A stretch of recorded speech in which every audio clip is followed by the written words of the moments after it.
Alright, so let's see. Number one. So I know you wrote stuff down, but hey, let's just go through it anyway. So yeah, I'm not really. See, I don't want to do this.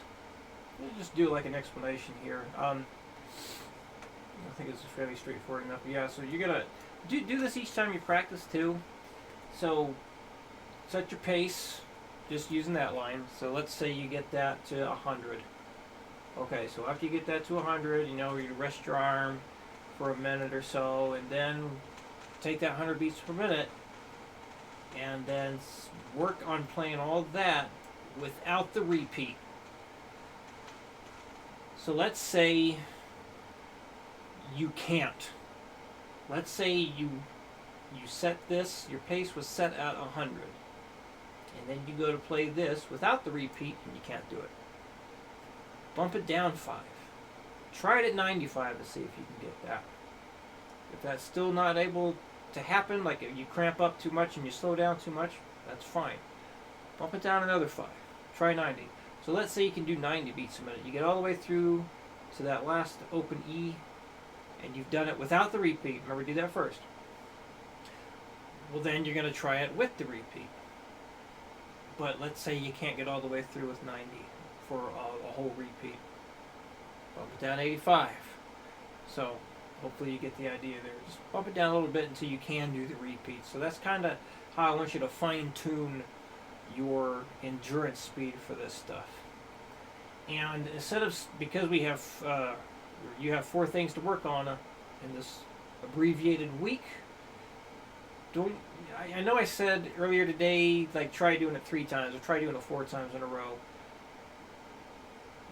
Come back to that after you've gone through all 4 things if you have extra time. So just go through it with a repeat once, or play the whole thing twice at whatever speed you can, and then move on to the next thing just to make sure you have adequate time for everything. So yeah, same thing here. Set your pace with the first line and then try playing through all of that without the repeat with the pace BPM. Slow it down if necessary. Slow it down until you can play it all the way through without the repeat, without stopping. And then once you can do that, try it with the repeats. Try it at the same beats per minute first, and then slow it down only if necessary, and then start the whole process again on the next practice session.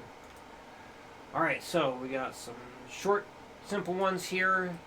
Just want to work on getting some of that consistency going with this reverse gallop stuff. So we'll do some speed demos here. The other thing we talked about was, that practice picking with your pick, never leaving that string. So just kind of get used to it. Like feel it brushing against the string there. Obviously with the amp on and whatnot, it's not going to sound very good. But that's not the point. The point is to be able to just kind of have the pick gliding across the string and just get used to it. So you're going to be using that picking style there, and that's fine. But same idea, just watch the pick there and just have it, try and make sure that it's not leaving the string at any point. You just want that tip of the pick gently going across the string. So you'll kind of feel it. You should be able to feel it like how this, the string's curve, so the pick's going to kind of do this thing. So you might feel that, and you should, a little bit, especially when you're going slow. So go real slow at first. Real slow, and feel how that pick's going across the string like that. And then just gradually speed up a little bit there. And then eventually, even like with the downward slanting that you do, what you can do is basically the same thing I did. Just watch the pick and make sure that it's never leaving that string. Or try and keep it on the string as much as possible. But like when I was doing this, I'm definitely leaving the string. But I'm really, really focused on that tip of the pick always being on the front half or the outside half of the string. Never going through it and causing that to happen. But just right on the outside there and just locking into that whole thing. So And you try that like every day. Maybe like a minute or two. You use that like in between the difficult practice takes. Like when the beats per minute are getting aggressive. Just try that. And the more that you do that, the more the whole muscle memory thing's going to kick in. The more units are going to understand picking that small. And that's what we're trying to do right now is squish that range of motion. Because right now, it's still almost like more catered to the chord style. And that's fine for chord stuff, but to go really, really, really fast, we got to shorten that distance there. Alright, here we go. 6 beats a minute. 1, 2, 3, 4.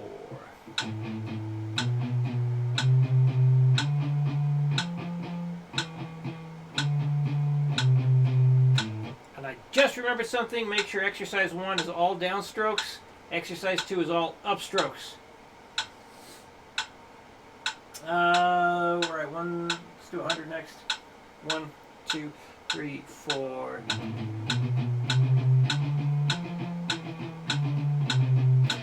What am I doing? That's supposed to be palm muted.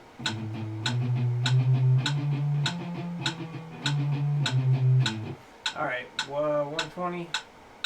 1, 2, 1, 2, 3, 4.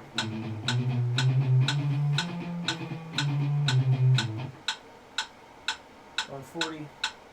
1, 2, 1, 2, 3, 4.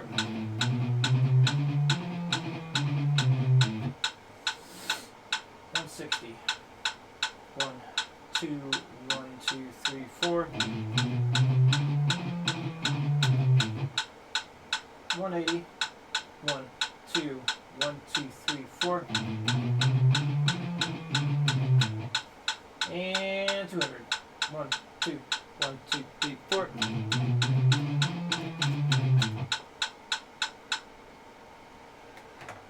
Okay, let's go to number 4. And alright. Back at 60. 1, 2, 3, 4.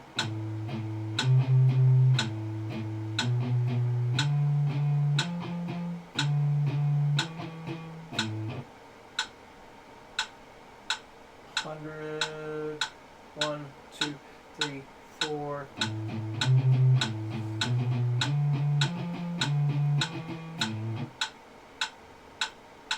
120.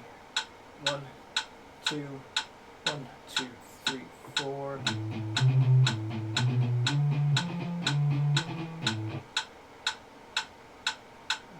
140. 1, 2, 1, 2, 3, 4.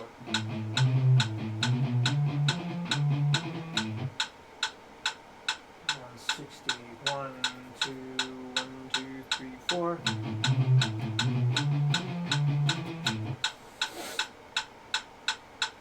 180.